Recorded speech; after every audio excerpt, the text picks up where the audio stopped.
સૌને નમસ્કાર. શ્રી ભીમાશંકર દાદા અને ગણપતિ બાપાના આશીર્વાદથી, માતા પિતાના આશીર્વાદ અને આપ સૌ દાતાશ્રીઓના ખૂબ સારા સહયોગથી આજના હિન્દુ ધર્મના પવિત્ર શ્રાવણ માસના સોમવાર અને રક્ષાબંધન જેવા પવિત્ર તહેવારે આપણે ધરાસણા ગામે આપણી વિધવા માતા શ્રી મધુબેનના ઘરનું આપણે ખાતમુહૂર્ત કરી દીધું છે. આ ખાતમુહૂર્તમાં ડુંગરી ગ્રામ પંચાયતના ડેપ્યુટી સરપંચ શ્રી અને ડુંગરીના સમાજ સેવિકા શીતલબેન પણ આપણી સાથે જોડાયા હતા. એમનો પણ ખૂબ ખૂબ આભાર. અને આ વિધવા માતાનું ઘર ખૂબ સારી રીતે બને, ખૂબ મજબૂતાઈ પૂર્વક બને એ માટે આપણે એમાં દિવાલ લેવા પહેલા આપણે નીચે આડા બીમ પર લેવા જઈ રહ્યા છે કે જેથી જે એમનું ઘર ચોમાસામાં દિવાલ તૂટી પડી હતી એવું ફરી ન થાય એટલા માટે ખૂબ જ મજબૂતાઈ રીતે આપણે ઘર બનાવવા જઈ રહ્યા છે.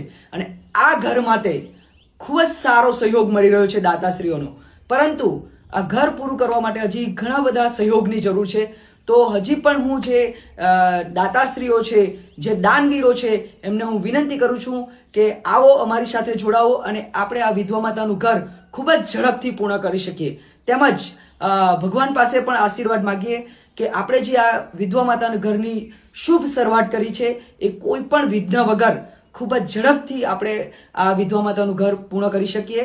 તેમજ આજુબાજુના ગામના જે ગણપતિ મંડળો છે, આ મંડળના યુવાનોને પણ હું વિનંતી કરું છું કે આપણે ગણપતિ ઉત્સવ ખૂબ ધામધૂમથી ઉજવીએ છીએ અને ઉજવવો જોઈએ ખૂબ જ, પરંતુ એમાંથી થોડો ખર્ચની કાપ મૂકીને આપણા આજુબાજુના ગામડાઓમાં જે કોઈ આવી વિધવા માતાઓ છે, જે નિસહાય છે, જેમનો કોઈ સહારો નથી, જે ખૂબ જ તકલીફમાં જીવન જીવી રહી છે, જેમની પાસે ઘર નથી, આવી વિધવા માતાઓને પણ આપણે યુવાનો આગળ આવીને એમને મદદ કરશું તો 100% આપણા ગામમાં કોઈ પણ આવી વિધવા બહેન નહીં રહેશે કે જેમને કોઈ તકલીફ હોય.